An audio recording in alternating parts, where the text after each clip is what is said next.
අපයෝ යාළුවනේ හිතන්න එක මොහොතකට මුළු නගරයක් එහි ජීවත් වුණු දහස් ගණනක් මිනිස්සුන්ව එකම තප්පරයකදී සදාකාලිකව ගල් වෙලා ගියා කියලා. ඔව් මේක මනක් කල්පිත කතාවක් නෙමෙයි. මේක ඊට අවුරුදු 2000කට කලින් ඇත්තටම සිද්ධ වුණු ඛේදවාචක. අද අපි යන්න ලෑස්ති වෙන්නේ ලෝකයේම මවතියට පත් කරපු කාලය විසින් සගවලා තිබුණු පොම්පේ නටබුන් නගරයේ වෙතට. ඒ ගැන දැනගන්න වීඩියෝ අවසාන වෙනකන් රැඳී හිටින්න කියලා ආරාධනා කරනවා. ඒ වගේම අපගේ channel එක subscribe කරලා නැත්නම් දැන්ම subscribe කරලා අපිත් එක්ක එකතු වෙන්න. කිස්තු වර්ෂ 79 දී ඒ කියන්නේ මීට අවුරුදු 2000කටත් වඩා පෙර වර්තමාන ඉතාලියේ පිහිටා තිබුණු පොම්පේ කියන්නේ රෝම අධිරාජ්‍යයේ ඉතාමත් දියුණු ධනවත්තා සුන්දර වෙළඳ නගරයක්. මිනිස්සු ඉතාමත් සුඛෝපභෝගී ජීවිතයක් ගත කළා. නමුත් ඔවුන් දැනගෙන හිටියේ නෑ ඔවුන්ට පිටුපසින් තිබුණු සුන්දර වෙසුවියස් කන්ද කියන්නේ මහා විනාශයක් සගවාගෙන හිටපු සක්‍රිය ගිනි කන්දක් කියලා. එක්තරා උදෑසනක කිසිම අනුතුරු ඇගවීමක් නැතුව මේ මහා ගිනි කන්ද පුපුරා ගියා.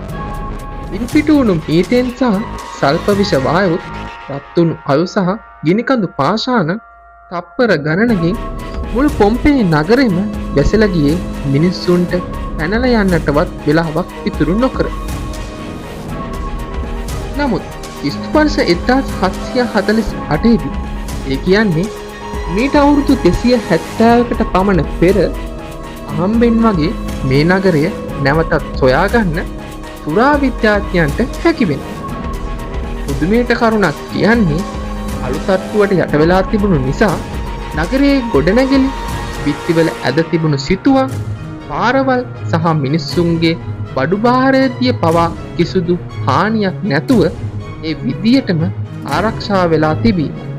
හරියට නගරයේ මැදින් කාලය නතර වෙලා වගේ. පොම්පේ නගරයේ දකින්ට ලැබෙන වඩාත්ම සංවේදී සහ බීති ජනකම දර්ශනය තමයි එදා මියගිය මිනිස්සුන්ගේ ශරීර හැඩතල එලෙසින්ම දැක ගන්න ලැබීම. පුරාවිද්‍යාඥයින් කැණීම් කරද්දී අලුතට්ටු අතර තිබුණු හිස් අවකාශයන් සොයාගත්තා. ඔවුන් ඒ හිස් තැන්වලට දියර පාස්ට් ඔෆ් පැරිස් පුරවලා එදා මියගිය මිනිස්සුන්ගේ සහ සුරතල් සතුන්ගේ ශරීරවල නියම හැඩතල මතු කරගත්තා.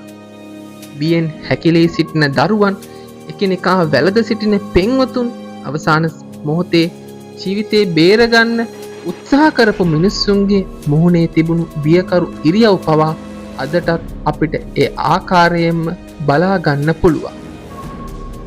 අද වෙනකොට පොම්පේ කියන්නේ ලෝක උරුමයක් වගේම වසරකට මිලියන ගණනක් සංචාරකයන් බලන්න එන සුවිශේෂී තැනක්. සොබහදාමේ තේජස සහ මිනිස් ජීවිතයේ తాවකාලික බව අපිට කියාපාන හොඳම සාක්ෂියක් තමයි මේ පොම්පේ නටබුන් නගරය. ඔන්න ඕකයි පොම්පේ නගරයේ කතාව. ඉතින් ඔයගලගේ අදහස් මොනවද? ඒ ගැන පහලින් කමෙන්ට් එකක් දාන්න. ඒ වගේම යාළුවන්ට බලන්න ෂෙයා කරලා ලයික් කරලා කමෙන්ට් කරන්න අමතක කරන්න එපා. මේ වගේ ලස්සන වීඩියෝකින් නැවත හම්බෙනතුරු හැමෝටම ජය.